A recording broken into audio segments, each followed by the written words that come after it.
বিরোধী শূন্য করতে চেয়েছিল বীরভূমকে, তাদের কি অবস্থা? তো পুরনো গতেই ফিরছেন ওনারা।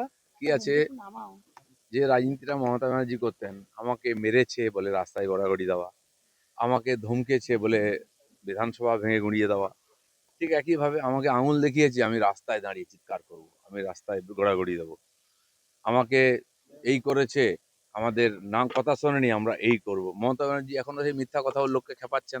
আমরা দেখতাম অনেকে বলতো যে আমাদের আল্লাহকে অপমান করেছে, উড়িয়ে দেবো, মুন্ডু উড়িয়ে দেবো, কেটে দেবো। ঠিক একই রকম ভাবে এখানে মিথ্যা প্রচার করে আর বিধানসভা ভেঙে দিয়ে ফাইন দিতে হয়েছে। আজকের নেতাও ঠিক তাই করছেন। ভেতরে ইলেকশন কমিশন তাকে কি বলেছেন আমরা জানলাম না, উনি রাস্তায় নেমে চিৎকার শুরু করে দিলেন। কোনো ইস্যু নাই, বলার মতো লোকের কাছে কিছু নেই, মুখ দেখাবার জায়গা নেই। তো এইসব ধমকি চমকি দেওয়া আর সেই পুরনো আস্থা কুমোর থেকে নেতাদের তুলে নিয়ে এসে মুখ দিকে জেতার চেষ্টা হচ্ছে। বাংলার মানুষ অনেক এগিয়ে গেছে, তারা ভারতের সঙ্গে এগোতে চায়, তারা পেছনে তাকাতে রাজি নয়।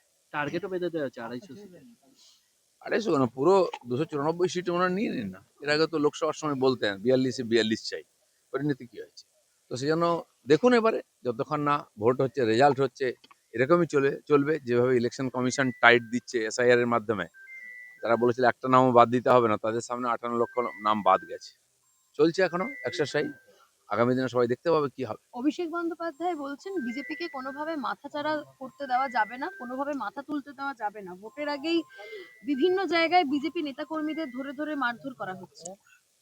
বিজেপি তো এই ধরনের সংঘর্ষের মাধ্যমে এগিয়েছে, মারা খুন করা কেস দেওয়া আগেও দিয়েছে, আর কি করবে? মাথা ছাড়া দেবে না বলতে বলতে প্রধান বিরোধী দল হয়েছে বিজেপি, তার জন্য আমরা বলিদান দিয়েছি। আমাদের কর্মীরা আগামী দিনেও বলিদান দিতে চাই, কিন্তু বাংলার পরিবর্তন করে আমরা ছাড়বো। অমর্ত্য সেনকে নোটিশ পাঠানো হয়েছে 6 তারিখের পর, আজই রাতে কি বলবো? যেখানে নামের কোনো ভুল আছে, কিছু আছে, বা যারা ভোট টোট দেন না বহুদিন ধরে, সেই সব তারা যারা অনিয়মিততা দেখেছে, সেখানকার লোক দেখে করছে না, নাম দেখে করছে, ওরা পাঠিয়ে দিচ্ছে। আর বয়স্ক মানুষ যদি কেউ থাকেন, আমার তো বক্তব্য হচ্ছে তার বাড়ি গিয়ে ভেরিফিকেশন হওয়া উচিত। সবাইকে ডাকাতে হয়, কিছু লোক বসে র্যান্ডাম আর নোটিশ পাঠিয়ে দেয়। যারা পাঠাচ্ছে তারা তো কর্মচারী, তারা তো জানে না কাকে পাঠাচ্ছে। কিন্তু বিশেষ ক্ষেত্রে নির্বাচন কমিশনে দেখা উচিত, কোনো সমস্যা থাকলে বাড়িতে গিয়ে সংশোধন করে নেওয়া উচিত। চলতি মাসে সিঙ্গুরে প্রধানমন্ত্রীর সভা। এখন মাননীয় রাজ্য সভাপতি রাজ্যে রাজ্যে ঘুরছেন, আর বিরোধী দলের নেতা আমাদের, তিনিও জেলায় জেলায় সভা করছেন। তো জানুয়ারি মাসে সমস্ত জেলাতেই কোনো না কোনো নেতা সভা করে নেবেন। আর মাঝখানে মাঝখানে মাননীয় মোদিজি, মাননীয় অমিত শাহজি তারাও আসবেন, মাননীয় জগৎ প্রসাদ নাড্ডা আমাদের প্রেসিডেন্ট তিনিও আসছেন। তো বিভিন্ন প্রোগ্রামে সাধারণ কর্মীদের এবং সাধারণ মানুষ পর্যন্ত পৌঁছানোর চেষ্টা এই মাসে আমরা করছি।